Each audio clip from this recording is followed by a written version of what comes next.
नमस्कार किसान साथियों, क्या आपको भी अपनी गेंदे की फसल के अंतर्गत गेंदे की फूल की पत्तियां कुछ इस प्रकार से काली या भूरी रंग की दिख रही हैं? तो किसान साथियों सतर्क हो जाइए, क्योंकि यह कोई आम समस्या नहीं है। यह है बहुत ही खतरनाक बीमारी जिसे बॉटराइटस फ्लावर ब्लाइट कहते हैं। देखिए, इसके कई सारे क्षेत्रीय नाम है, अलग अलग क्षेत्रों में अलग अलग नामों से इसे जाना जाता है। कहीं पर इसे हम लोग चुर्री कहते हैं, कहीं पर इसे झुलसा कह देते हैं, गेंदे की फसल का झुलसा, जिसमें पत्तियां और फूल जो है झुलस जाते हैं। ठीक है। देखिए दोस्तों, यह जो बीमारी है एक फंगस के कारण फैलने वाली बीमारी यानी फंगल डिसीज है, जो कि हमारे पूरी की पूरी फसल को बर्बाद कर सकती है। यह एक एयरबॉर्न पैथोजन के कारण फैलती है, इसीलिए आपको इस बीमारी के नियंत्रण पर विशेषकर ध्यान देने चाहिए। प्रिवेंटिव में आपको कुछ ऐसी फंगिसाइड्स का स्प्रे करना चाहिए जिससे आप इसे रोक पाए। तो सारी जानकारी आपको इस वीडियो में बताऊंगा कि किस प्रकार से आप इसे मैनेज कर पाओगे। तो साथियों, मैं हूं आपका अपना होस्ट एवं दोस्त चंद्र प्रकाश कुशवाहा, और आप देख रहे हैं अपना पसंदीदा YouTube channel CP Singh official the agri master. तो चलिए दोस्तों, जानते हैं इस बीमारी के कारण, लक्षण और सबसे महत्वपूर्ण इससे बचने के उपायों के बारे में। सबसे पहले हम जानते हैं कि इसका जो पैथोजन होता है वह कौन सा होता है, किस टाइप की बीमारी है यह। तो दोस्तों, बॉटराइटस फ्लावर ब्लाइट एक फंगस के कारण फैलती है जिसका नाम है बॉटराइटस सिनेरिया। बॉटराइटस सिनेरिया नामक फंगस के कारण यह जो बीमारी है फैलती है। ये जो बॉटराइटस सिनेरिया नामक फंगस है, ये हवा जनित पैथोजन होता है, यानी कि एयरबॉर्न पैथोजन है। यह एक ऑब्लिगेट पैथोजन है, जिसका मतलब है कि यह सिर्फ मरने वाले और सड़े गले उत्तकों पर ही अपना जीवन यापन करता है। बॉटराइटस सिनेरिया को एक एस्कोमाइकोटा के वर्ग में रखा जाता है और इसके बीजाणु हवा में फैलते हैं, क्योंकि यह एयरबॉर्न पैथोजन है। ये बीजाणु बहुत ही छोटे होते हैं और इन्हें फैलने के लिए सिर्फ नमी और आर्द्रता की आवश्यकता होती है। अब बात करते हैं उन परिस्थितियों के बारे में जब यह बीमारी तेजी से फैलती है। तो साथियों, बॉटराइटस फ्लावर ब्लाइट को सबसे ज्यादा नम और ठंडी परिस्थितियां पसंद है, जैसे कि उच्च नमी। अगर वायुमंडल में नमी 80% से ऊपर है तो यह फंगस आसानी से फैलता है। दूसरी परिस्थिति है ठंडा तापमान। यदि तापमान 15 डिग्री से लेकर 20 डिग्री के बीच में रहता है तो भी यह फंगस बहुत तेजी से फैलता है। और अगली जो इसकी सबसे अनुकूल परिस्थिति है वह है संवेदनशील पौधों पर, यानी कि जिन पौधों पर पहले से कोई शारीरिक क्षति है या अन्य कोई बीमारी है, वहां पर यह फंगस सबसे ज्यादा हमला दिखाता है। तो साथियों, यहां तक हमने देखा कि किस प्रकार की फेवरेबल कंडीशंस में यह डिसीज बहुत ज्यादा हमें देखने को मिलती है। अब हम जानते हैं कि इस बीमारी के लक्षण हमें किस प्रकार के दिखते हैं हमारे पौधों पर। तो दोस्तों, सबसे पहला लक्षण होता है कि फूल और कली मुरझा जाती हैं। यह बीमारी सबसे पहले उन फूलों को प्रभावित करती है जो अभी तक पूरे नहीं खिले हुए हैं। इसके बाद दूसरा जो लक्षण होता है सड़न का होना। संक्रमित फूलों में हल्के भूरे रंग की सड़न हमें दिखने लगती है और बाद में यह पूरी कली या फूल को कवर कर लेती है और एक ब्लैक कलर में परिवर्तित हो जाती है। इसके अलावा कुछ मामलों में फूलों की पंखुड़ियों पर धब्बे भी हमें दिखाई दे सकते हैं, जो बाद में सड़कर चिपचिपी स्थिति में बदल जाते हैं। यह स्पोर फैलने का कारण बनते हैं।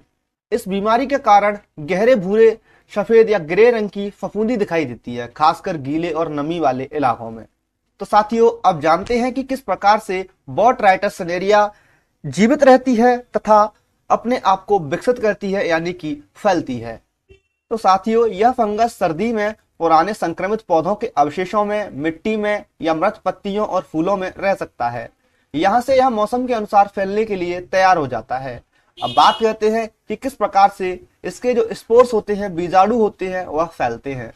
तो साथियों, इसके बीजाणु हवा में फैलते हैं क्योंकि यह एक एयरबॉर्न पैथोजन है और स्वस्थ पौधों पर हमला करते हैं, खासकर जब नमी ज्यादा होती है। बीजाणु पौधों के माध्यम से फैलकर नई जगहों पर संक्रमण पैदा करते हैं। इनके अलावा वर्षा और ओस भी इनके फैलने का सबसे बड़ा कारण हो सकते हैं। वर्षा या ओस की बूंदें फंगस के बीजाणुओं को फैलाने में मदद करती हैं। यही कारण है कि बारिश के बाद यह रोग बहुत तेजी से फैलता है। साथियों, अब बात करते हैं इसके फाइनल मैनेजमेंट के बारे में कि किस प्रकार से हम अपनी गेंदे की फसल के अंतर्गत बॉटराइटस फ्लावर ब्लाइट को कंट्रोल कर सकते हैं। तो दोस्तों, सबसे पहला जो हमारा कदम रहता है वह रहता है कि स्वस्थ पौधों का चयन हमें करना चाहिए, यानी शुरुआत में ही यह सुनिश्चित कर लें कि जो हम वैरायटी लगा रहे हैं वह इस रोग के प्रति सहनशील है या नहीं है। इसके अलावा हमें फसल चक्र का पालन करना होता है। अगर पिछले साल आपने कोई ऐसी फसल बोई है जो कि बॉटराइटस बीमारी से प्रभावित थी, तो उसी भूमि पर आपको उसी फसल को दोबारा नहीं लगाना है। यह रोग मिट्टी में भी रह सकता है और फिर से फैल सकता है।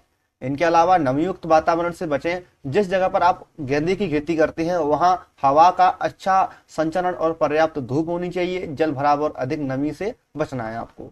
इनके अलावा कुछ स्पेशल फंगिसाइड्स आती है, उनका भी आप यहाँ पर इस्तेमाल कर सकते हैं, जो कि बहुत ही अच्छी फफूंदी नाशक हैं। जैसे कि मैं आपको बता देता हूँ कितनी डोज रखनी है, वो भी मैं आपको बता ही देता हूँ। हेक्साकोनाजोल 5 EC आता है। ये जो है 2 ml प्रति लीटर पानी में घोल बना करके हमें स्प्रे करना होता है। इसके अलावा क्लोरोथेलोनिल 75% WP 1 से लेकर के 2 ग्राम प्रति लीटर पानी में घोल करके हमें इसका स्प्रे जो है वह करना होता है। या इसकी जगह आपको यह नहीं मिल रहा है तो कार्बेंडाजिम 50% WP 150 ग्राम प्रति एकड़ के हिसाब से स्प्रे कर सकते हैं। या बेलेनामाइसिन 3L जो है इसको 2 ml प्रति लीटर पानी में मिक्स करके स्प्रे कर सकते हैं। अगर आपको यह नहीं मिल रही है तो प्रोपिकोनाजोल का भी आप इस्तेमाल कर सकते हैं। प्रोपिकोनाजोल 25% EC 1 ml प्रति लीटर पानी में मिला करके स्प्रे करना होता है। यदि आपको यह भी नहीं मिल रहा है तो इसकी जगह पर आप ले सकते हैं ट्राइफ्लॉक्सीस्ट्रोबिन प्लस टेबुकोनाजोल 0.4 ग्राम प्रति लीटर के हिसाब से। यदि आपको यह भी नहीं मिल रही है तो भैया अजॉक्सिस्ट्रोबिन 11% SC प्लस टेबुकोनाजोल 18.3% SC, ये दोनों का दोनों टेक्निकल का कॉम्बिनेशन है। 25 से 30 ml प्रति पंप के हिसाब से डोज रखनी होती है, आप इसका इस्तेमाल कर सकते हैं, जो कि आपको धानुका के स्पेक्ट्रम में देखने को मिलती है या अडामा के कस्टोडिया में देखने को मिल जाती है। इसके अलावा आप अजॉक्सिस्ट्रोबिन 18.2% SC, डाइफेनोकोजोल 11.4% SC, इसका भी इस्तेमाल कर सकते हैं। डोज सेम रहती है 25 से लेकर के 30 ml प्रति पंप के हिसाब से। या फिर आप इसकी जगह पर अजॉक्सिस्ट्रोबिन 8.3% WG प्लस मैनकोजेब 66.7% WG का भी इस्तेमाल कर सकते हैं। इसकी भी डोज 25 से 30 ml प्रति पंप के हिसाब से रहती है। तो दोस्तों ये थे कुछ बेहतरीन फंगिसाइड्स जिनका इस्तेमाल करके आप इस बीमारी को रोक सकते हैं। देखिए अगर आप प्रिवेंटिव में इन दवाओं का स्प्रे करते हैं तो फिर ये बीमारी जो है, समस्या जो है आपको देखने को भी नहीं मिलेगी। यदि जैसे ही आपको पता चलता है कि मौसम थोड़ा डाउन रहने वाला है तो आप अपने खेत में ये जो मैंने आपको फंगिसाइड बताई है इनमें से कोई एक फंगिसाइड प्रिवेंटिव में आप स्प्रे कर दीजिए। इनमें से कोई नहीं मिल रही है तो आप मीराडोर जो आती है जिसके अंतर्गत अजॉक्सिस्ट्रोबिन होता है इसको लेकर के, और UPL की साफ जो आती है जिसके अंदर मैनकोजेब और कार्बेंडाजिम होता है, इन दोनों को मिक्स करके स्प्रे कर दीजिए। या आप मेटालिक्सल स्प्रे कर दीजिए कोई सी भी, या प्रोपिनेप 70% WP जो आती है उसका भी आप स्प्रे जो है कर सकते हैं। कोई सी भी फंगिसाइड जो आती है आपको, अगर ये जो मैंने बताई इनमें से कोई नहीं मिल रही है तो फिर आप इनमें से कोई सी भी लगा सकते हो। एक फंगिसाइड लगानी है, ठीक है, जिनमें मैंने जो आपको दवा बताई है फंगिसाइड बताई है इनमें से कोई एक लगानी है। और मैंने आपको एक और बताई थी कार्बेंडाजिम प्लस मैनकोजेब जो कि UPL की साफ है, ये और मीराडोर जिसमें अजॉक्सिस्ट्रोबिन होता है, उन दोनों को मिक्स करके आप लगा सकते हो, ठीक है। और ये जो मैंने टेक्निकल बताया ना ये आप इस्तेमाल कीजिए, प्रिवेंटिव में कीजिए, जब आपके फसल में रोग आ गया तब कीजिए तो आपको बहुत अच्छे रिजल्ट देंगे। देखिए दोस्तों ये जो फंगिसाइड आप इस्तेमाल कर रहे हैं, जैसे कि आज आपने इस्तेमाल किया तो 15 से 20 दिन के अंतराल पर फिर से एक स्प्रे जो है रिपीट कर दीजिए। रिपीट कर दोगे तो जो भी स्पोर बचे होते हैं फंगस के वो खत्म हो जाते हैं।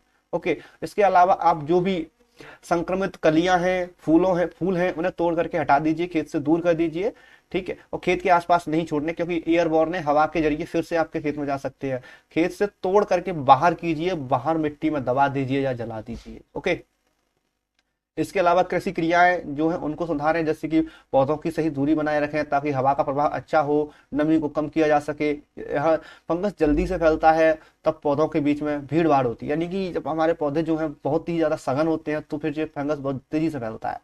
तो दोस्तों अब आपको बॉटराइटस फ्लावर ब्लाइट के बारे में संपूर्ण जानकारी मिल चुकी है, ठीक है। और हाँ, बॉटराइटस फ्लावर ब्लाइट को कई जगहों पर क्षेत्रीय भाषाओं में अलग अलग नामों से जाना जाता है, कहीं चुर्री बोलते हैं, कहीं झुलसा बोल देते हैं, तो बहुत सारे इसके नाम हैं। तो टेंशन मत लीजिए, जो मैंने नाम बताया ना ये साइंटिफिक नाम है, आप इसको ध्यान रखिए। बॉटराइटस ब्लाइट जो होती है वो हमारे फ्लावर में हो रही है और फूलों की पत्तियों को नुकसान पहुंचा रही है। तो साथियों आप निश्चित रूप से इसे नियंत्रित कर सकते हैं और अपनी गेंदे की फसल को इस खतरनाक बीमारी से बचा सकते हैं। अगर आपको यह वीडियो पसंद आया हो तो CP Singh official the agri master channel को सब्सक्राइब कर लीजिए, वीडियो को लाइक कर दीजिए तथा शेयर कर दीजिए अपने किसान साथियों के साथ में। साथ ही अगर आपके पास इस बीमारी से संबंधित कोई और सवाल है तो कमेंट बॉक्स में पूछ सकते हैं। साथियों आशा है आपकी फसल अब सुरक्षित रहेगी, बहुत ही अच्छे अच्छे फूल उग करके आएंगे। धन्यवाद। जय जवान जय किसान जय हिंद जय भारत। मिलते हैं आपसे अगली वीडियो में।